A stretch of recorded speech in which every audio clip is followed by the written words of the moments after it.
Oh, salut aventurier, j'espère que tu vas bien. Tu as vu le petit panneau à l'entrée. Aujourd'hui, on va parler un petit peu du guide d'achat sur Flesh and Blood. Donc voilà, tu viens d'arriver sur notre monde qui est Race et tu aimerais un petit peu savoir qu'est-ce qu'il faut acheter pour se préparer aux prochaines batailles de Flesh and Blood. Alors, on va partir du principe où tu es un aventurier tout jeune, tout frais. Et ça se voit avec ton équipement là, c'est pas tip top. Donc au final, tu n'as rien, tu ne sais pas, tu es jeune, tu es fougueux, mais tu n'as aucune connaissance du jeu. Je te conseille d'acheter un préconstruit. Si tu as un camarade de jeu, on achète un autre pour lui, tant qu'à faire, sinon ça serait un petit peu embêtant. Voilà, tu achètes un préconstruit et voilà, en fonction de ce que tu as pu dénicher à droite et à gauche et surtout sur le site officiel, pense à aller sur le site officiel, tu as toutes les informations sur Flesh and Blood en anglais, bien entendu. Tu as lorgné sur un héros, tu aimerais en faire ton mentor, tu aimerais un petit peu avoir ces mêmes techniques de combat, et ben achète un préconstruit. Tu vas pouvoir tester le jeu, apprendre à jouer, et au final te donner un avis bien précis sur Flesh and Blood. Ça c'est vraiment si ta bourse est vraiment très vide, et que tu n'as pas envie de te lancer à corps perdu tout de suite dans Flesh and Blood.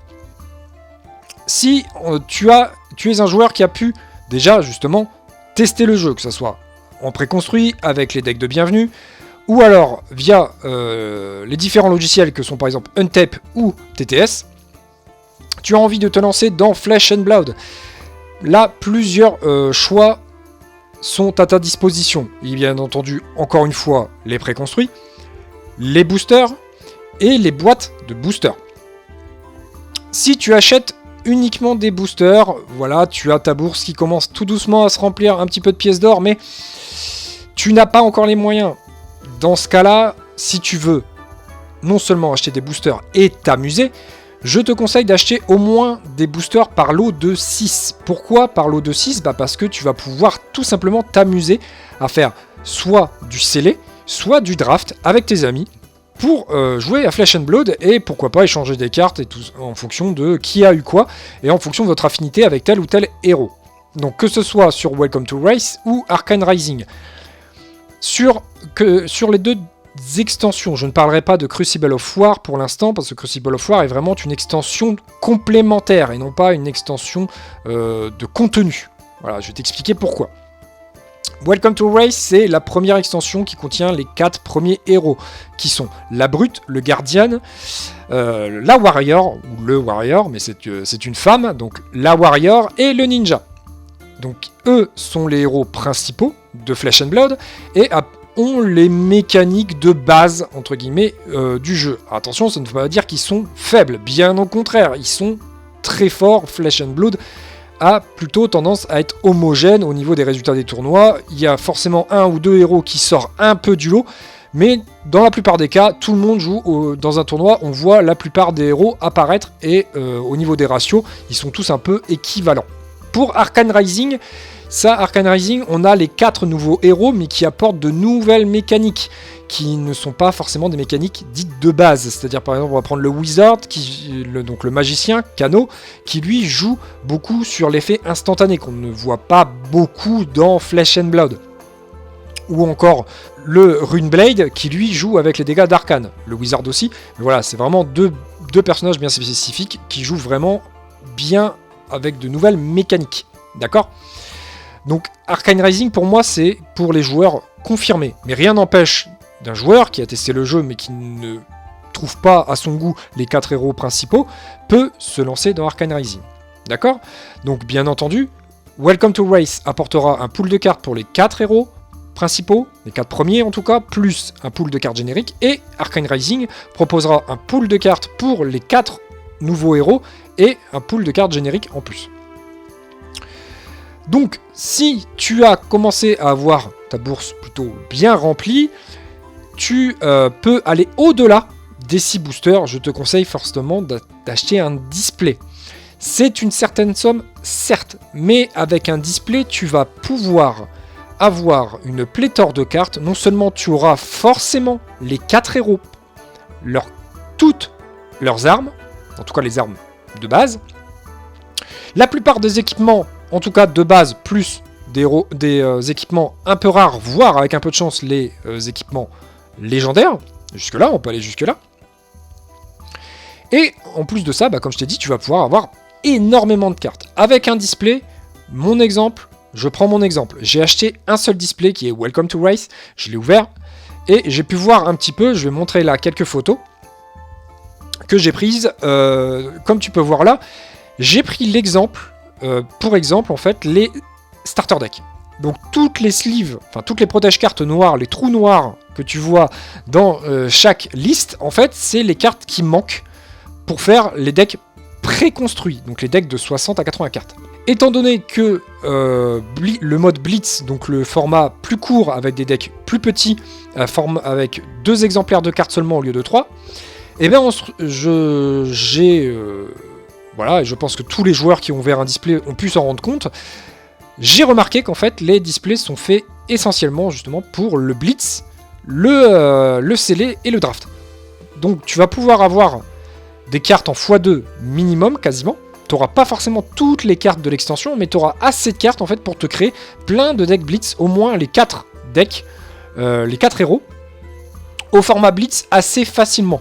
Bien sûr, après c'est au petit goût de chacun de monter son deck, mais les moteurs principaux de chaque deck en fait se retrouvent.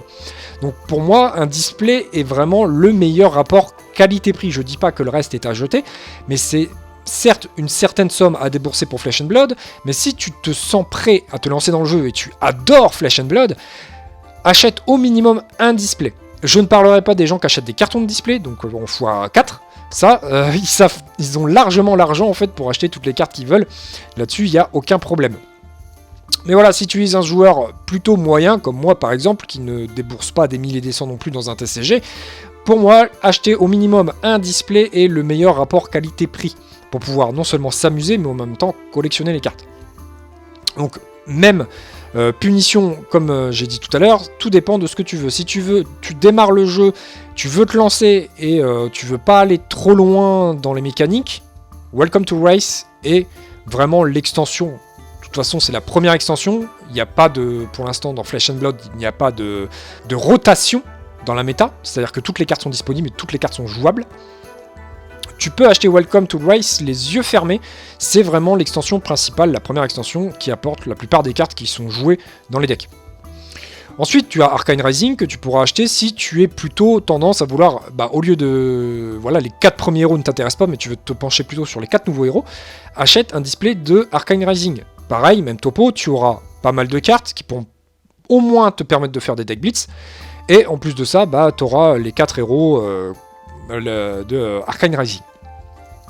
En ce qui concerne Crucible of War. Crucible of War, cette extension est très bien pour les gens qui sont déjà dans Flesh and Blood.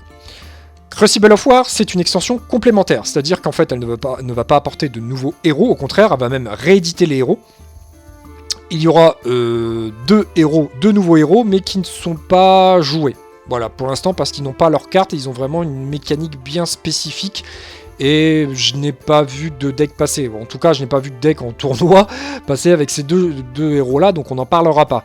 Mais Crucible of War amène une extension complémentaire, ce qui amène avec les extensions complémentaires, c'est-à-dire un gap de puissance, pas non seulement énorme, mais un très bon gap de puissance pour les decks qui sont déjà disponibles avec les 2 premières extensions. Donc en fait, Crucible of War, au lieu de présenter 4 pools différents de héros et un générique, cette fois-ci vous allez avoir des cartes pour les 8 héros et un pool de générique. Donc c'est vraiment complémentaire. Donc, Crucible of War, vous l'achetez, je vous conseille de l'acheter uniquement si vous avez déjà acheté au minimum au moins du Welcome to Race ou de l'Arcane Rising. Ensuite, après, le quota de display, vous achetez autant que vous voulez en fonction de l'état de votre bourse, bien entendu. Ensuite, vous avez certaines questions qui reviennent, qui sont « Et les cartes à l'unité ?» Eh bien, les cartes à l'unité, moi, je conseille au choix. Soit vous avez déjà pas mal de cartes, donc vous avez les 2 extensions, par exemple Welcome to Race et Arcane Rising, et vous voulez faire un complément, que ce soit de la collection ou via les héros, parce que vous voulez tous les avoir. bien en face, même si on conseille fortement dans Flesh and Blood de se concentrer vraiment sur un héros bien particulier et voir un secondaire, un peu comme dans les jeux de rôle où vous avez votre personnage principal et un personnage secondaire, donc généralement votre reroll comme on appelle. Donc voilà, c'est vraiment très spécifique à la nature de Flesh and Blood.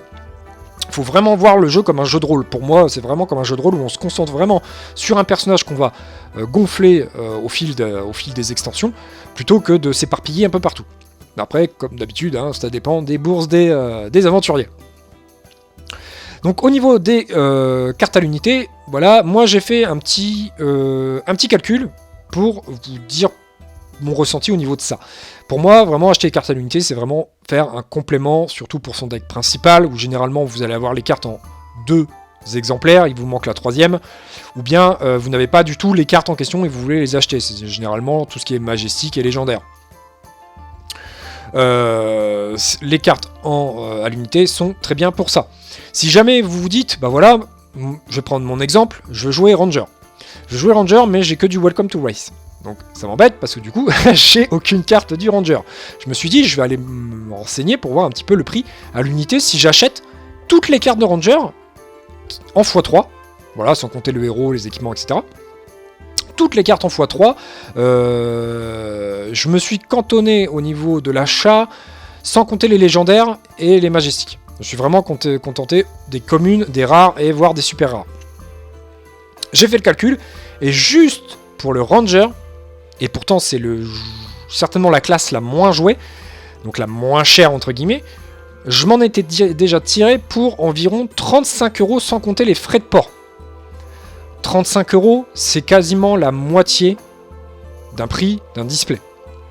Donc au final, j'ai effacé mon panier et j'ai préféré, voilà, attendre un petit peu et commander un display directement de Arcane Rising qui me coûtera certes 2 fois plus cher, mais au moins j'aurai la possibilité de jouer du Ranger, du Runeblade, du Wizard et du Mécanologiste, tout en ayant également le pool de cartes génériques qu'il y a dans Arcane Rising.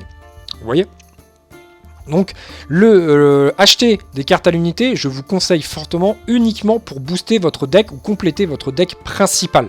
C'est vraiment ça, parce que généralement, ça va être des cartes de type majestique qui va vous manquer, et c'est certainement les plus chères. Hein, on va pas se mentir, c'est certainement les cartes les plus chères à avoir, sans compter les légendaires. Mais les légendaires, généralement, on les a en 1 x 1 x 2. Voilà, allez, vraiment pour quand on vraiment pas taper dans la caisse. Donc après, voilà, c'est un peu tous les conseils que je peux te donner au niveau de quel type d'achat tu vas pouvoir, dans quoi tu vas te lancer pour Flesh and Blood. En résumé, tu ne connais pas totalement le jeu et tu aimerais découvrir Flesh and Blood. Déjà, je te conseille de lire les règles et de télécharger les règles que j'ai traduites en français, que tu trouveras dans la description. Voilà. Ensuite, achète 1 ou 2 préconstruits pour te donner une idée du jeu, si tu ne peux pas l'essayer via par exemple Untape ou TTS. Si tu n'as pas de joueur et tu as envie de jouer avec un ami ou une amie, tu as envie de jouer directement avec les vraies cartes, et achète un préconstruit. Si tu as un peu plus d'argent et tu as déjà pu tester Flesh and Blood, achète des boosters par lot de 6 qui te permettra de faire du scellé ou du draft et pouvoir échanger des cartes avec ton ami. Ça fait quand même 12 boosters à 2, il y a relativement pas mal de cartes qu'on peut s'échanger. Si tu veux vraiment te lancer dans Flesh and Blood, tu peux démarrer avec au minimum un display, soit de Welcome to Race ou Arcane Rising. Après, en fonction de ta bourse, tu peux en acheter 2, 3 ou un carton de 4. C'est à ton choix. Pour ce qui concerne l'extension Crucible of War, c'est une extension complémentaire qui viendra après l'achat d'Arcane Rising et ou Welcome to Race. D'accord ? Et au niveau des cartes à l'unité, je conseille d'acheter les cartes à l'unité uniquement pour combler les decks que tu auras déjà construits, notamment ton deck principal et ton deck secondaire. Étant donné le prix des cartes de Flesh and Blood qui sont incroyablement hauts dès qu'on commence à taper dans la rareté plutôt haute, c'est vrai que quand vous vous rendez compte que vous achetez quelques cartes, voilà, une dizaine de cartes, vous en avez déjà pour 30-40 €, au final, il vaut mieux acheter un display. Et compter sur la chance pour avoir les cartes ultra rares, tout simplement. Donc voilà pour ce petit guide d'achat pour Flesh and Blood. J'espère que tu as trouvé ça très intéressant. Donc si tu as bien aimé mon petit discours sur le guide d'achat, n'oublie pas le pouce bleu et de t'abonner à la taverne. Si tu veux rejoindre la communauté française, n'oublie pas que dans les liens, dans la description, il y a la page Facebook, le groupe Discord. On est très actif, très sympa, et t'inquiète pas, on est là pour répondre aux questions. Et si tu veux rester dans ma taverne, n'oublie pas que tu peux toujours commander une chambre, il n'y a aucun problème. Je te dis à très bientôt pour une nouvelle vidéo sur Flesh and Blood. Amuse-toi bien. À très bientôt dans ma taverne. Salut!